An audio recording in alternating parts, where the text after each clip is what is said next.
What's going on? Actually going to talk on a topic today, which is a little bit different. I've decided to tone back the videos about me and my particular road on recovery because I'm just not that interesting and there are a lot more other things to talk about. So I'm probably going to only post one of those videos, I'd say weekly, and start doing things by the week now instead of by the day. So we'll start off at, I think, week 6 next week. It'll just help compact things down so I don't spam and repeat myself a lot. So I think that would help out everybody, myself included, in paying attention to exactly what the hell is going on in my life. But anyway, the topic today is decriminalization, and I'm for it 110%. And I mean everything from weed to meth to heroin to anything that you can consume to be intoxicated, I believe, should be decriminalized. Now, I get a lot of shit when I say that because people always think I mean legalize, and the difference is significant and important. I don't want you to be able to walk into a convenience store and walk out with crystal meth or heroin or crack. But what would be nice is if you get pulled over by the police and they find some heroin in your possession, that you don't go to jail for it. Um, there's no risk of fine, there's no risk of imprisonment or going on probation or anything like that. It's just that they take your contraband from you and hand you some flyers on places where you can go get some help to help with your addiction and send you on your merry way. It's actually the system that Portugal has in place currently, and it's doing a lot of good for them over there. Overdose deaths have plummeted. Addicts seeking help has plummeted. The amount of drugs in general that they have seized has plummeted. The amount of people identify themselves as addicts has plummeted. The research is out there. Just go look at it. It's real. Um, excuse me. So I can't see why a system like that wouldn't work someplace here. I think it would be an absolutely wonderful thing. First of all, it would take massive stress off of our jails and prison systems. A lot of people are in both of those because of petty possession fines. Just little tiny amounts of intoxicants that they had on their person, and they spend months in jail for it, and that is insanely expensive. Insanely expensive. Prison, not so much. Actually, with the research I found, somewhere around 84% of people who are in prison are there because of violent crime of some form or fashion, whether it be robbery. There were victims.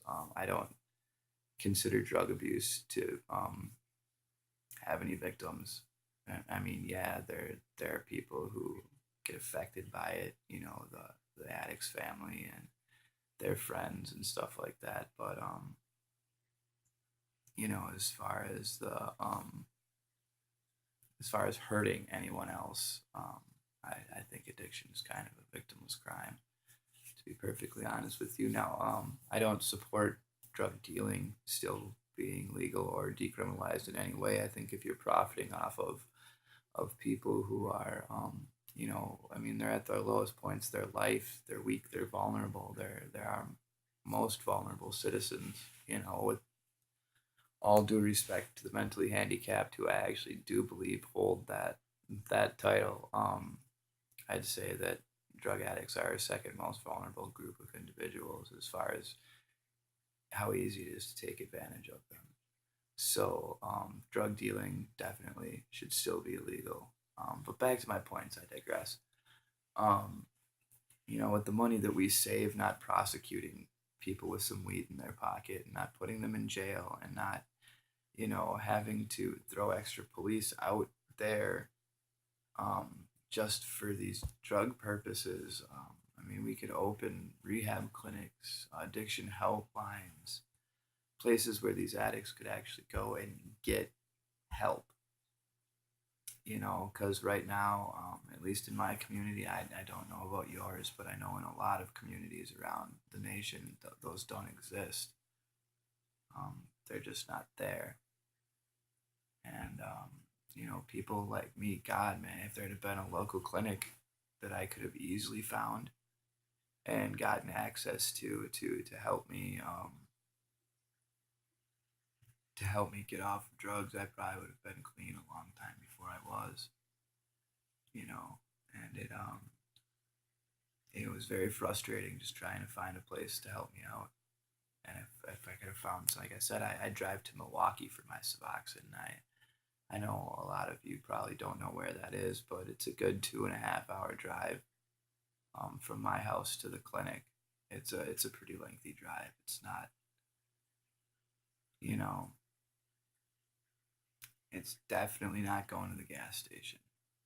I'm in my car for almost 6 hours by the time the day's done. I have to take a day off of work just to go do that. It sucks. But once again, back to my other, I have several other points, and one of them is, studies have shown that jails and institutions of that sort don't help addicts get clean. As a general rule, of course, there are always exceptions to that rule, but as a general rule, they just, as far as that part of their correctional role, they don't perform sufficiently.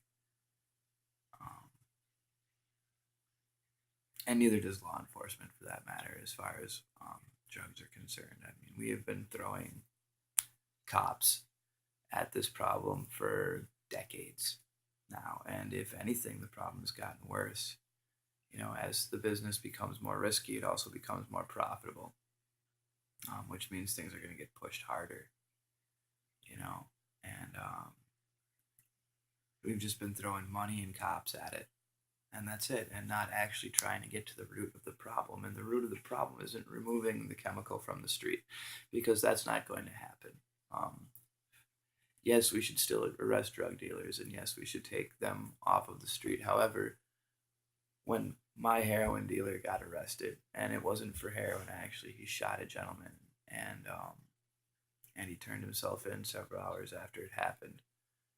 But he shot this guy, and within 2 hours of him getting arrested and me hearing about everything that had happened, a stranger was calling my phone and saying, "Hey man, I know you used to go to Shorty, but he gone now, so I'm picking his shit up. So you need anything, you call me." And he was my plug. The people on top of my guy had literally replaced him in less than a day.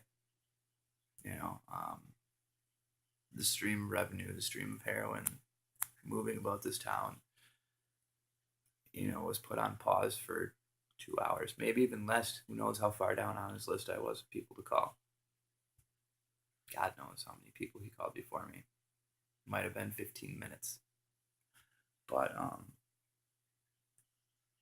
again, so law enforcement isn't gonna solve the problem, and we've known this for a long time. It's become glaringly obvious over the past few decades that and we're throwing billions of dollars at the war on drugs. Billions of dollars. And I don't know the exact numbers. I probably should have researched this subject a little bit better before making this video. But it's a lot of money that has been thrown at the war on drugs, and it's been an abysmal failure.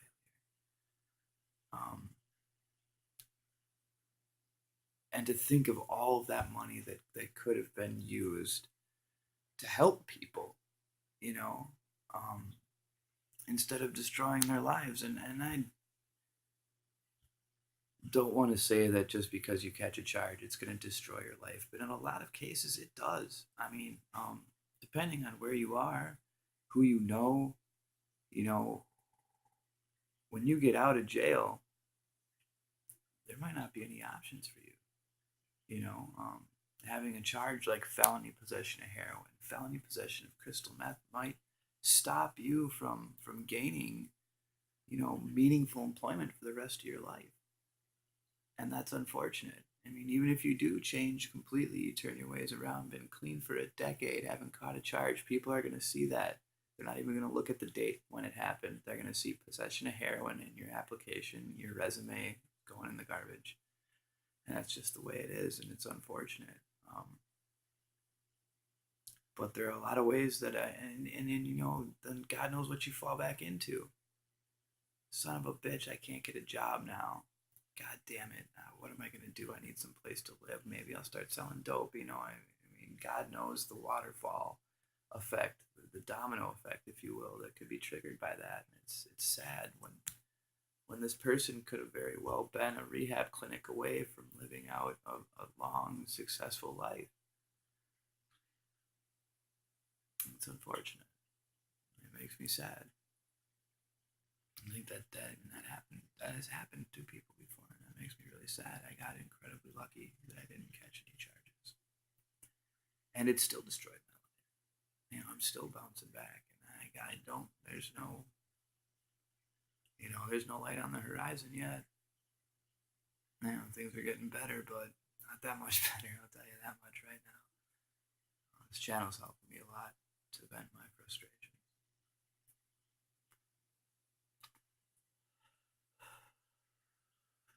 But that's just what I'm saying, is that I think that we have to come together as a community, as a nation, as a world, and admit that the approach that we've been taking to drug abuse and drug addiction in general has been an abysmal failure, and it's time to go back to the drawing board. And I think that help instead of jails is a really good place to start. I know some prisons offer programs, AODA, but I mean, let's face it, if you've been through any of those AODA programs, they're a joke. People don't go get help unless they want it. And a lot of people do want it. It's just that help is terrible. It's not relative. To put it this way, me and my girlfriend, my fiance Jordan, neither one of us has smoked weed in 5+ years. For me, it's been more like 13. But she had to go to AODA shortly after she was arrested as an evaluation. Now, this lady looks at Jordan and says, "You smell like marijuana." And Jordan laughed at her and was like, "No, I don't." And she was like, "Well, then the guy you were with smells like marijuana." And again, she was like, "No, he doesn't. Neither one of us smoke pot." And this lady's like, "I've been doing this a long time. I think I know what I'm doing, and I think I know what I'm smelling." When clearly she didn't. So that just goes to show you the quality of these programs, that the people in charge of them can't even differentiate the smell of marijuana. They know nothing, and that's also pretty sad. That even when people do reach out for help, that oftentimes that help is very inadequate. It's hard to help an addict unless you've been an addict, unless you've been around an addict and felt that pain or seen that pain, or at least been, close to it. You have no idea. All you know is what you read out of a book. And as far as addiction is concerned, most of those books are useless. I can describe to somebody up and down all day long what withdrawal feels like, but they'll never know.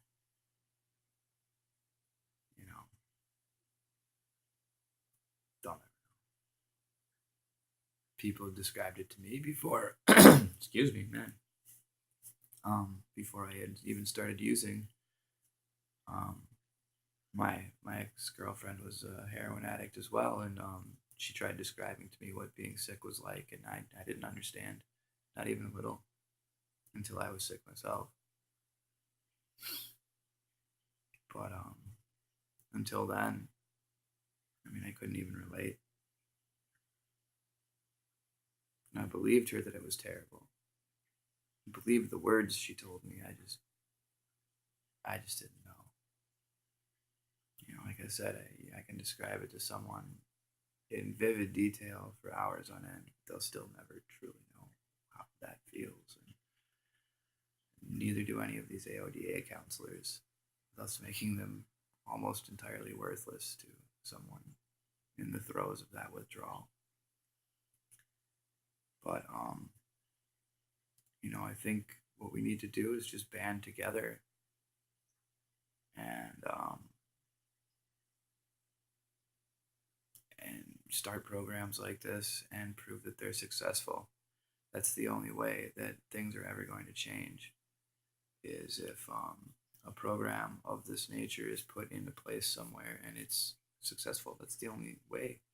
But in order to do that, we need to get enough people who want it.